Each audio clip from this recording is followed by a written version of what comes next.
Alhamdulillah.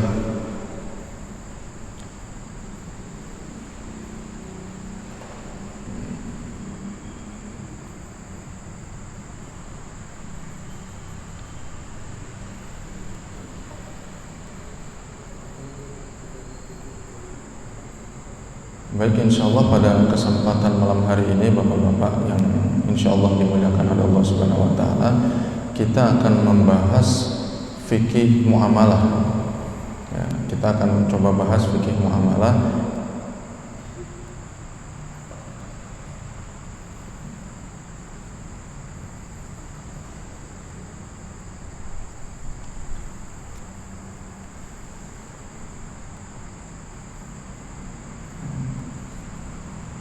Islam ini kan kita tahu betul bahwa Islam adalah dinun syamilun wa dinun kamilun, agama yang mencakupi seluruh aspek kehidupan dan agama yang kita yakini sempurna. Jadi karena sempurna maka Islam itu mengatur segala urusan kehidupan kita. Tidak hanya urusan sholat, tidak hanya urusan ibadah haji yang insya Allah akan diselenggarakan, meskipun mungkin ada di antara bapak-bapak yang harus bersabar dulu karena tahun ini tidak bisa berangkat haji qadarullah gitu ya. Dan ada juga insya Allah ada kurban. Nah, ini amal-amal ibadah yang diatur di dalam Islam. Tapi ternyata tidak hanya urusan seperti itu saja, tidak hanya sholat, puasa, ibadah dan sebagainya, tetapi Allah Subhanahu wa taala juga mengatur urusan sesama kita. Ini penting juga kita bahas. Jadi muamalah ini diambil dari kata amala yu'amilu muamalah, bergaul. Jadi Islam tidak meninggalkan kita dalam urusan yang hubungannya dengan Allah, tetapi Islam juga mengatur urusan kita dengan sesama. Kalau kita mau bisnis, bagaimana aturan bisnisnya? Kalau kita mau jual beli, bagaimana aturan jual belinya? Kalau kita mau utang piutang sekalipun, nah itu pun diatur di dalam Islam secara detail. Berarti ini tampilannya ya. Nah, ini Islam mengatur urusan akidah, muamalah, akhlak, ibadah, makan dan minum dan sebagainya. Kalau kita buka fikih makan minum aja kan belum halal haramnya, belum pakai tangannya tangan apa gitu kan, boleh nggak berdiri, bagusnya bagaimana dan sebagainya. Itu dari sisi adab.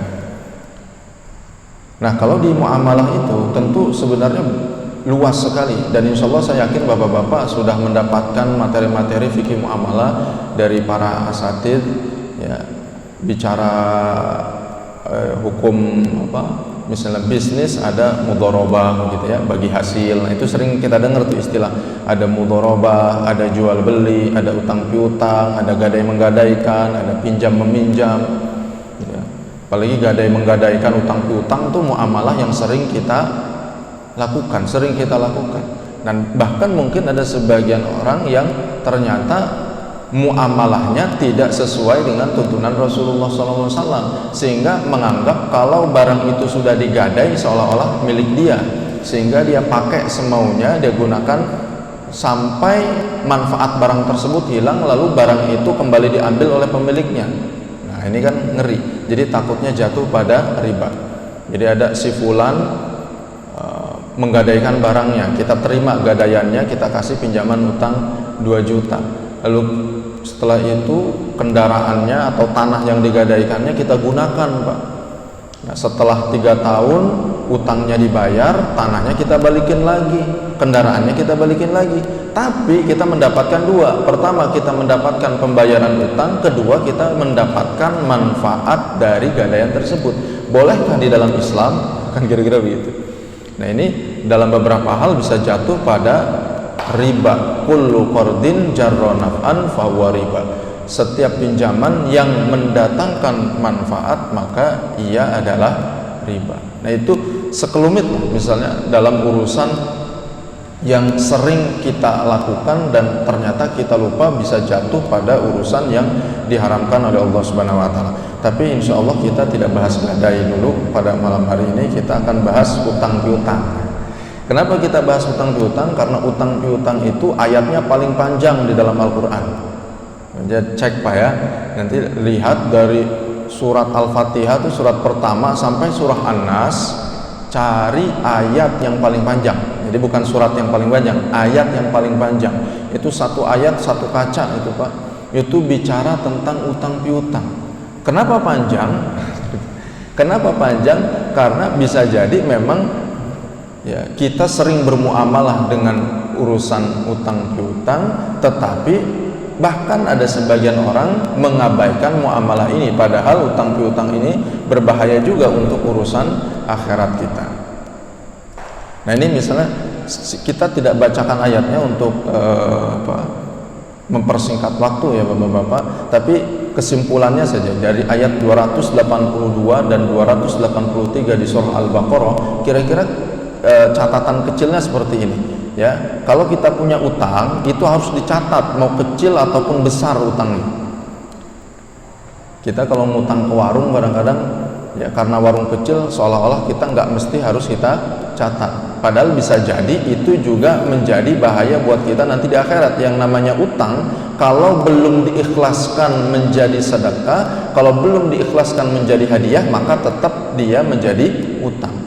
Yang biasanya kita tulis adalah utang piutang yang gede-gede aja Pak. Misalnya utang piutang mobil gitu kan, utang piutang rumah, utang piutang apa lagi, tanah gitu ya, baru kita catat. Nah sementara ke warung gitu kadang-kadang kita tidak catat. Sebenarnya kalaupun nggak dicatat, kalau yang kecil boleh aja asal kita nggak lupa untuk membayarnya. Cuman yang jadi masalah manusia itu, dalam istilah itu al-insanu mahallul khata' wan nisyan. Manusia itu tempat salah dan tempat lupa. Jadi, namanya juga insan, ambil kata dari nasya, manusia, orang yang suka lupa. Memang kita lupa nih rata-rata. Nah sehingga di ayat 282 kalau kita utang piutang mau kecil ataupun besar maka dicatat, utang ke warung, utang ngambil garam, utang ngambil gula, utang ngambil beras, catat. Lalu berikutnya dicatat dengan jujur. Ada orang yang suka nyatat tapi bisa jadi enggak jujur. Diimlakan dengan benar. Mungkin kalau di zaman Rasulullah SAW itu ada banyak orang yang enggak bisa nulis, tapi dia butuh untuk mencatatkan. Jadi bagaimana? Cari juru tulis untuk mencatat utang piutangnya. Lalu berikutnya pencatatan bisa diwakilkan oleh wali jika yang berutang lemah akal. Ternyata yang utang ini safih minas sufaha. Secara akal dia belum mustakir, belum bagus akalnya, belum paham betul dalam urusan utang piutang, maka boleh diwakilkan, boleh diwalikan. Lalu berikutnya dua pria sebagai saksi ini dalam urusan muamalah. Ya, kalau kita bermuamalah utang piutang hadirkan saksi dua orang laki-laki. Tapi kalau nggak ada dua orang laki-laki, satu laki-laki itu diganti posisinya oleh dua orang perempuan. Lalu berikutnya apa lagi? Nah, saksi dan penulis tidak boleh saling menyulitkan. Jadi dalam urusan utang piutang itu dalam sudut pandang Islam itu adalah ibadah juga Pak. Jadi tidak hanya sekedar hubungan atau interaksi sesama manusia yang hanya mencukupi kebutuhan satu dan yang lainnya, tetapi ia bagian dari ibadah. Nah memang Islam itu tadi kalau kita bahas di awal, Islam itu mengatur segala urusan, dan segala urusan hidup kita itu bisa bernilai ibadah. Bapak-bapak olahraga juga bisa jadi ibadah ya, kalau niatannya dari awal. Kalau saya olahraga tujuannya sehat, dengan sehat saya jadi mau bertakwa kepada Allah gitu kan. Saya olahraga supaya saya bisa kuat, supaya nanti ibadah Ramadannya nanti sehat, kira-kira begitu. Jadi olahraganya berubah menjadi yang tadinya mubah menjadi amal yang berpahala. Nah demikian juga utang piutang yang sebenarnya dia hubungan interaksi sesama manusia, gambarannya seperti bukan ibadah, tetapi bisa berubah menjadi ibadah kalau kita ikut aturan Islam. Nah di ayat yang berikutnya juga itu bicara tentang utang piutang dalam perjalanan. Kalau di dalam perjalanan kita butuh uang, maka cara ngutangnya pakai gadai menggadaikan. Memang dulu begitu ya. Jika saling percaya maka boleh tidak menggunakan catatan. Nah, itu boleh Pak begitu. Jadi boleh nggak bapak-bapak buat muamalah utang piutang nggak pakai nyatet-nyatetan? Boleh-boleh aja. Yang penting saling percaya. Boleh nggak pakai gadai menggadaikan minjemnya? Boleh. Yang penting saling percaya.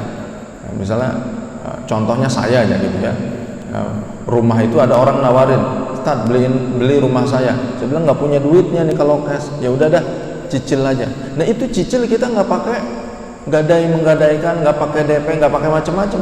Sampai selesai cicilan kita saling percaya, dia percaya kepada saya percaya kepada dia. Setelah lunas baru dapat sertifikatnya. Urusan gampang kalau saling percaya. Tapi kan kalau kita misalnya utang piutang ke mana Pak, ke lembaga keuangan syariah atau dan sebagainya, nggak mungkin cukup dengan saling percaya, harus ada agunannya kira-kira sesuai nggak gitu ya dengan pinjaman dan sebagainya. Nah, hukum utang piutang dalam sudut pandang Islam ya, utang piutang itu hukumnya mubah bagi yang meminjam. Jadi nggak hina Pak kalau kita minjem tuh nggak hina. Jadi kalau kita berutang itu bahkan kalaupun banyak utang kita nggak hina, cuman kalau kebanyakan takutnya kita dikuasai orang. Makanya doa Rasulullah SAW, Allahumma inni a'udzubika minal hammi wal hazan. Jadi berlindung ya kepada Allah dari hammi wal hazan, dari kegelisahan dan kesedihan. Minal jubni wal bukhli, dari rasa takut dan juga rasa bakhil. Minal ajzi wal kasali, dari lemah dan rasa malas. Nah yang terakhir itu ya, min ghalabatid daini wa qahrir rijal, dari banyaknya hutang yang menumpuk. Setelah hutang menumpuk itu apa yang terjadi setelahnya? Qahrur rijal, kita dikuasai oleh orang. Jadi kita kalau kebanyakan hutang banget kita bisa dikuasai orang. Jadi kalau ngutang secukupnya saja untuk urusan-urusan yang kira-kira kebutuhan primer. Jadi kalau kebutuhannya cuma buat gaya-gayaan malah nggak usah gitu. Kan zaman sekarang mohon maaf Pak, orang itu kalau beli apapun sekarang belum tentu karena butuhnya, tapi karena mereknya. Jadi ada orang pakai tas harga 200 juta. Padahal kalau dari Bandung tuh harga 200-400 ribu udah berkualitas. Tapi sekarang orang nggak cukup beli kayak begitu. Nah, kita boleh berutang. Bahkan Rasulullah SAW pun itu mencontohkan kepada kita. Ya, Rasul mencontohkan. Rasulullah SAW beliau wafat dalam keadaan punya utang, Pak. Bahkan ke orang Yahudi lagi. Ya, beliau menggadaikan baju besinya kepada orang Yahudi untuk beberapa liter gandum atau beberapa karung gandum. Jadi ketika Rasulullah SAW wafat itu dicari, oh ternyata ada di orang Yahudi, digadaikan baju perangnya Rasulullah SAW. Nah pertanyaannya, kenapa Rasulullah SAW ngutang ke Yahudi? Karena kalau ngutangnya ke Sayyidina Uthman, ngutangnya ke Sayyidina Abu Bakar, ngutangnya ke Sayyidina Umar, nggak jadi utang, jadi ngasih. Rasulullah SAW ifah gitu, jadi nggak mau banyak merepotkan orang lain. Rasulullah SAW maka mencontohkan juga kepada kita bahwa utang itu boleh, bahkan kalaupun kepada orang Yahudi sekalipun boleh utang piutang, boleh saja. Cuman memang hati-hati aja kalau utang ke Yahudi Pak. Tapi pada intinya hukum asalnya boleh lah, utang kepada orang selain Muslim itu boleh. Dulu orang Madinah sebelum masuk Islam, Madinah itu kan ada dua kelompok Pak ya, ada Aus, ada Khazraj, dua kelompok besar saat itu. Kerjaannya perang terus. Nah itu yang ngebiayain perang siapa tuh? Orang Yahudi.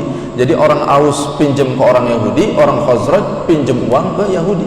Jadi mereka awalnya perang, habis dananya minjem ke Yahudi, habis itu perang terus. Nah, ya, itu makanya hati-hatilah kalau sekarang kita insya Allah nggak ada urusannya dengan mereka.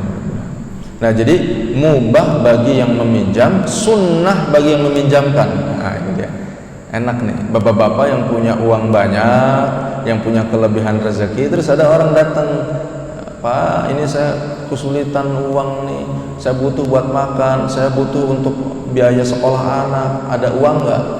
Ya kalau bapak-bapak punya uang silahkan dipinjamkan. Ketika bapak meminjamkan, bapak sedang beribadah karena menolong orang yang sedang kesulitan. Tapi kalau kita ngelihatnya dari sudut pandang ini kebiasaan minjem wae, nah itu bisa jadi nggak jadi itu kita kasih pinjaman. Nah makanya kita lihat Pak, sudut pandang sebagai seorang mukmin, seorang muslim, bahwa ketika kita memudahkan urusan orang lain, memudahkan hamba Allah yang lainnya, maka kita akan diberikan kemudahan oleh Allah Subhanahu wa taala. Tentu kita senang Pak kalau kita lagi sulit dibantu orang. Demikian juga orang lain, ketika dia sulit dibantu orang lain, mereka juga senang sekali. Nah ini bukan main, memang gak gampang Pak ngasih pinjem itu. Kalau bapak-bapak sedekah itu karena udah nggak terlalu butuh sama duit. Tapi kalau minjem itu kadang-kadang kita juga butuh juga. Ya. Nah oleh karena itu, jadi mubah kalau kita minjem, sunnah bagi yang meminjamkan. Jadi dengan meminjamkan uang kita mendapatkan pahala. Masya Allah. Ya Pak ya. Jadi kita tuh coba bangun dalam pikiran kita, ada orang datang ke kita. Itu bukan hanya datang dari kehendak dia, tapi itu datang dari takdir Allah juga. Kenapa kok ada nama kita?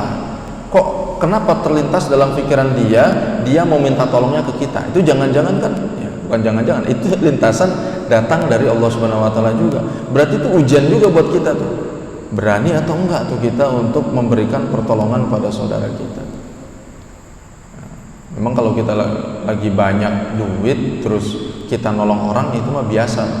Yang luar biasa adalah kalau kita dalam keadaan sulit kita pun nolong orang lain. Nah itu yang gak mudah. Nah dulu kita pernah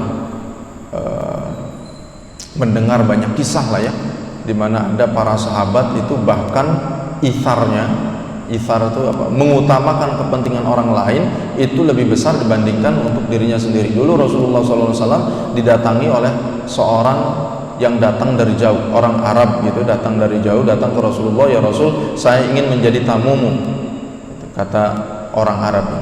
Lalu Rasulullah nggak langsung nerima, kata Rasulullah, sebentar dulu, saya cek di rumah ada makanan apa enggak.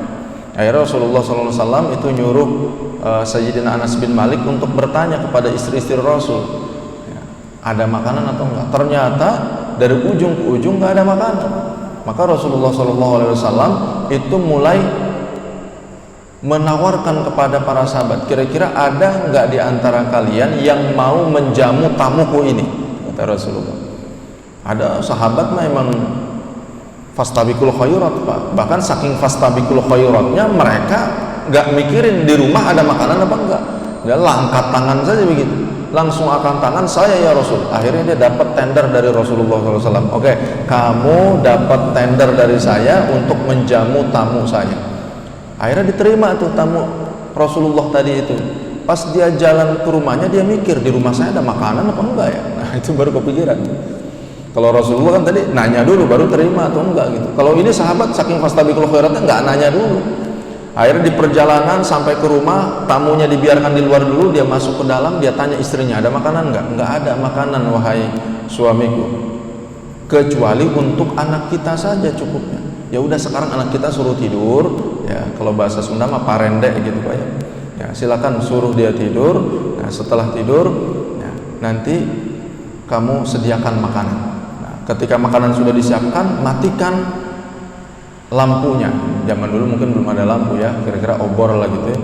Nah, akhirnya makanan yang cuma sedikit itu disediakan, dimakan untuk tamunya.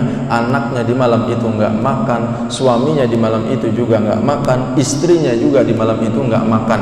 Ithar, dia mengutamakan orang lain. Jadi memang kalau kita membantu orang lain dalam keadaan lapang itu mah biasa, tapi kalau kita bantu orang lain kita pun dalam keadaan sulit itu luar biasa.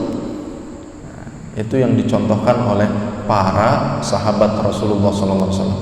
Nah di sini diriwayatkan Ra'a Abu Hurairah anna Nabiy sallallahu alaihi wasallam man nafasa an muslimin kurbatan min kurabid dunya nafasallahu anhu kurbatan min kurabi yaumil qiyamah.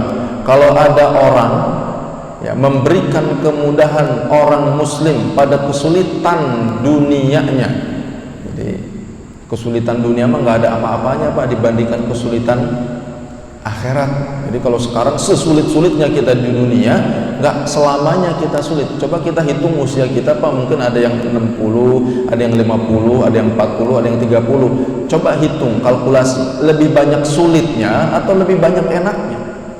Lebih banyak sakitnya atau lebih banyak sehatnya?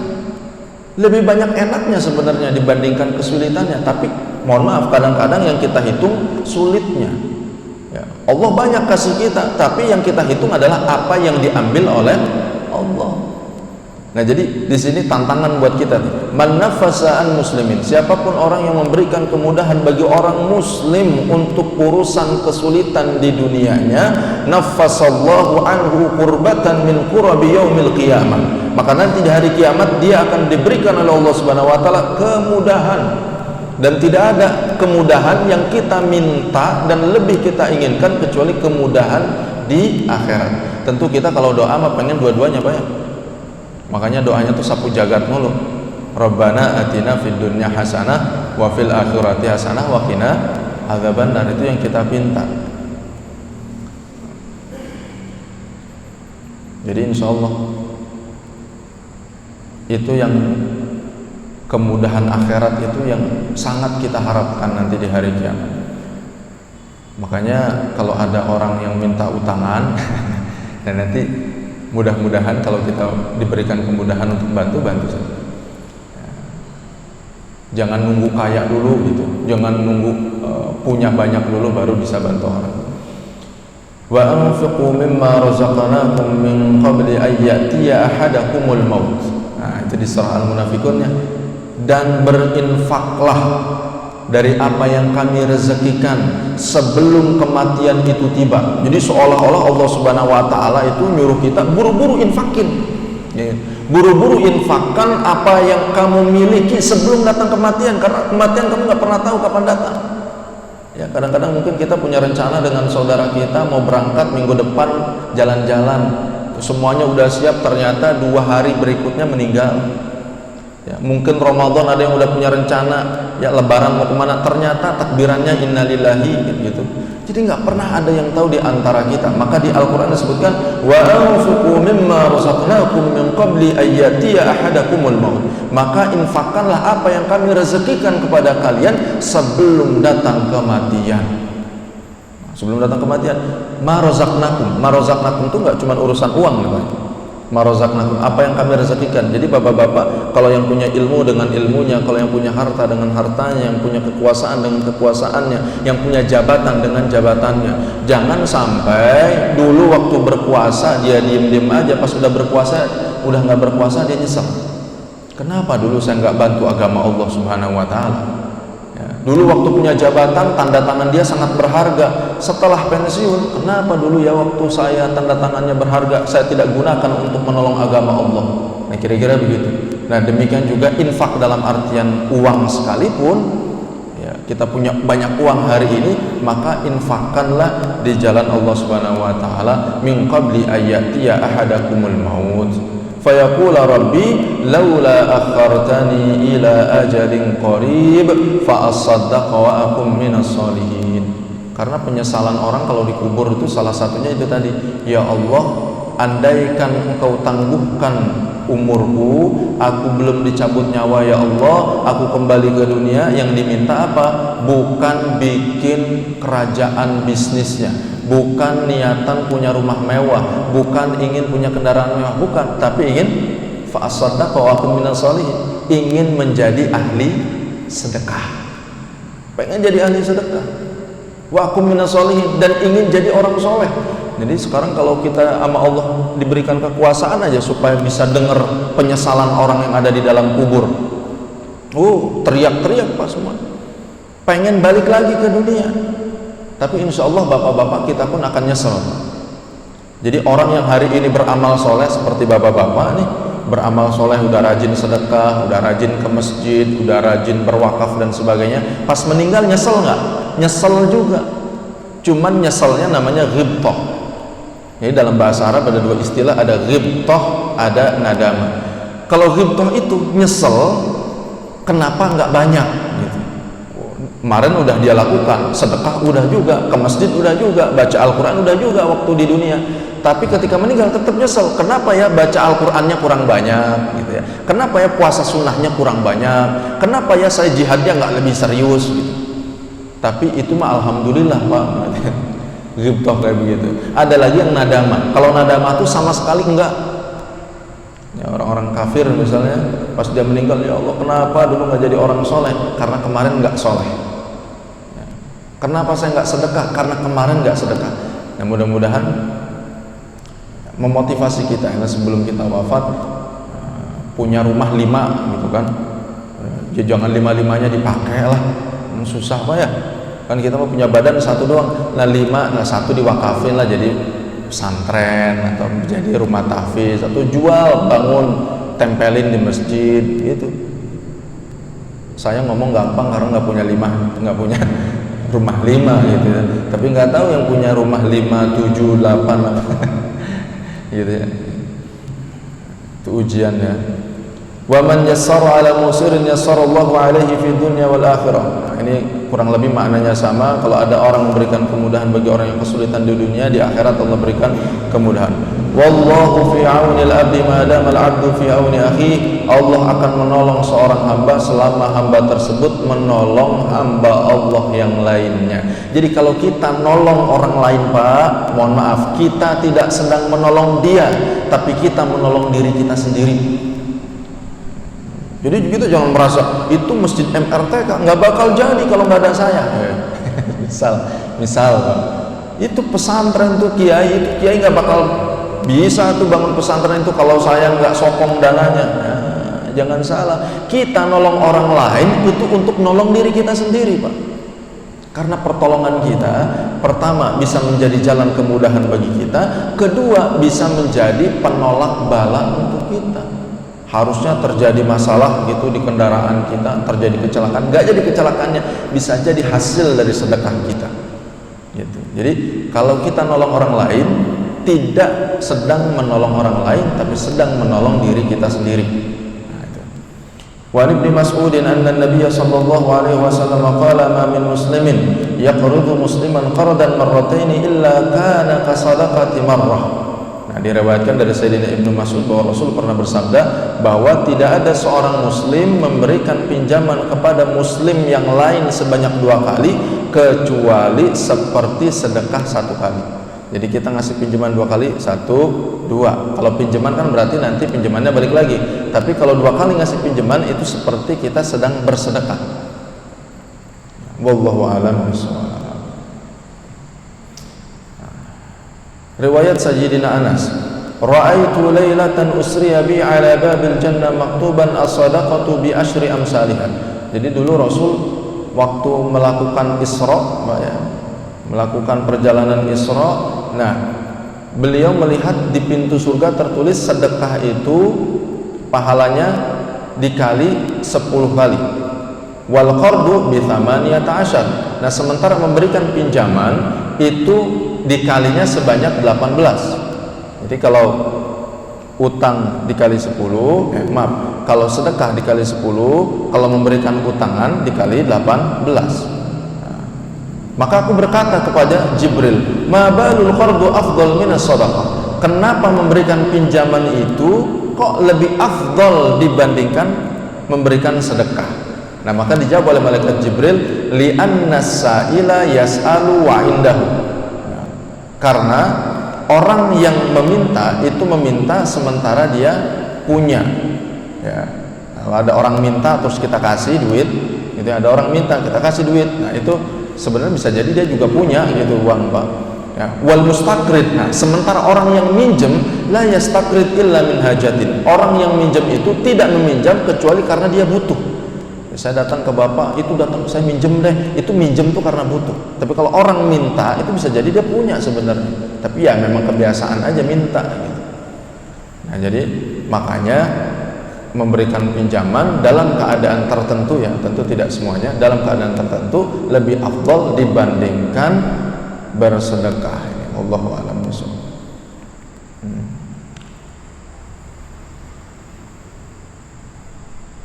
Nah, di sini kalau bayar utang itu memang dalam Islam anjurannya kita sesuai dengan kesepakatan. Kedua, anjurannya lebih afdal.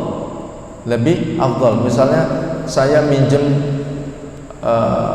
minjemnya kurmanya kurma khalas atau kurma Mesir. Terus saya balikin dalam bentuk kurmanya kurma ajwa misalnya, lebih bagus kualitasnya, boleh atau tidak? Boleh, bahkan dianjurkan. Nah ini riwayatnya bahwa istalafa Rasulullah sallallahu alaihi wasallam min rajulin bikron, bahwa Rasulullah sallallahu alaihi wasallam pernah meminjam kepada seseorang itu hewan unta ya, bikron itu bikron itu apa namanya, perawan gitu ya, untanya masih muda lah gitu ya. Faja'atu ibilus sadaqah fa amarani an aqdiya rajul bikron.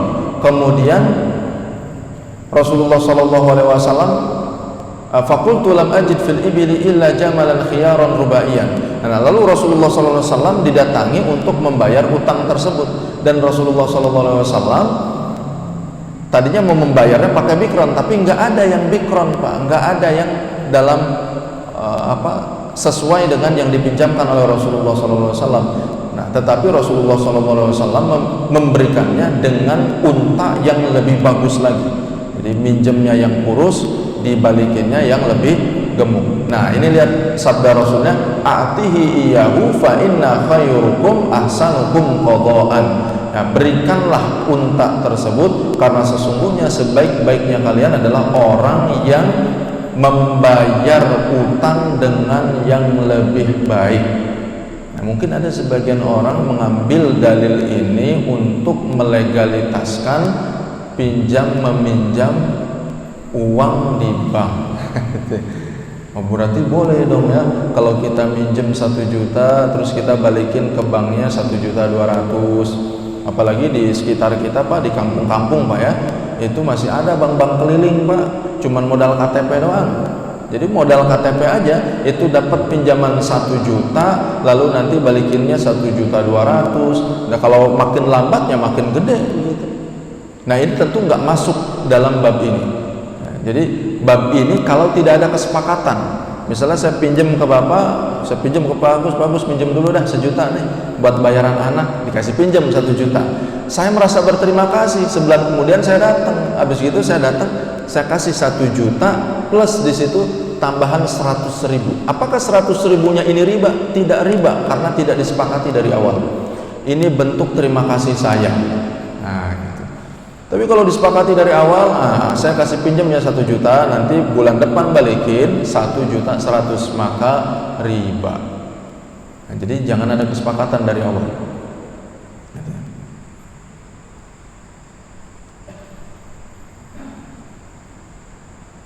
Nah ini juga Sayyidina Jabir mengatakan, kana li ala Rasulullah haqqun faqadani wa zadani. Dulu Rasulullah SAW punya hutang juga kepadaku dan membayar hutangnya dan memberikan lebih dari hutang tersebut. Oh, ini Masya Allah. Kalau punya hutang, segerakan bayar hutangnya, jangan ditunda-tunda, jangan dilama-lama. Gitu ya kalau bisa. Kita baca nih hadisnya. Anna rajulan sa'ala Rasulullah sallallahu alaihi wasallam an akhihi mata wa alaihi dainun. Bahwa seorang laki-laki bertanya kepada Rasulullah sallallahu alaihi wasallam tentang saudaranya yang meninggal dan dia memiliki utang. Faqala huwa mahbusun bidainihi faqdi anhu. Maka Rasulullah bersabda, orang itu yang meninggal tadi dengan membawa utang, dia terpenjara, dia terikat dengan utangnya, faqdi anhu, maka bayar utangnya. Nah, oleh karena itu kenapa utang piutang itu harus dicatat supaya orang tahu. Ya, jadi ahli waris kita tahu Pak kalau kita berutang Pak. Jadi kita kalau berutang nih, mohon maaf nih bapak-bapak, termasuk juga saya, jangan utang yang tahu kita doang. Jadi istri kita harus tahu. Supaya apa? Supaya nanti kalau meninggal urusannya gampang. Jangan sampai kita jadi saling suuzon. Pas kita meninggal ada orang datang ke rumah ngaku kita punya utang, tapi nggak ada bukti, kan gitu. Istri juga nggak tahu, terus akhirnya nggak mau dibayar. Sementara keluarga bilang nggak ada buktinya, saya nggak mau bayar. Nah, kan repot tuh urusan. Jadi kalau bisa dicatat dengan rapi, istri kita tahu, ya, kalau perlu anak-anak kita juga tahu. Jadi ahli waris kita tahu bahwa kita punya utang, sehingga pas kita meninggal urusan menjadi mudah gitu ya. Nah, di samping memang utang piutang itu harus ada catatannya juga. Nah kebiasaan para ulama di masa lalu begitu, jadi mereka itu menjelang tidurnya biasanya nyatet dulu kira-kira di hari itu ngutang atau enggak, lalu disampaikan kepada keluarganya. Wallahu a'lam bishawab.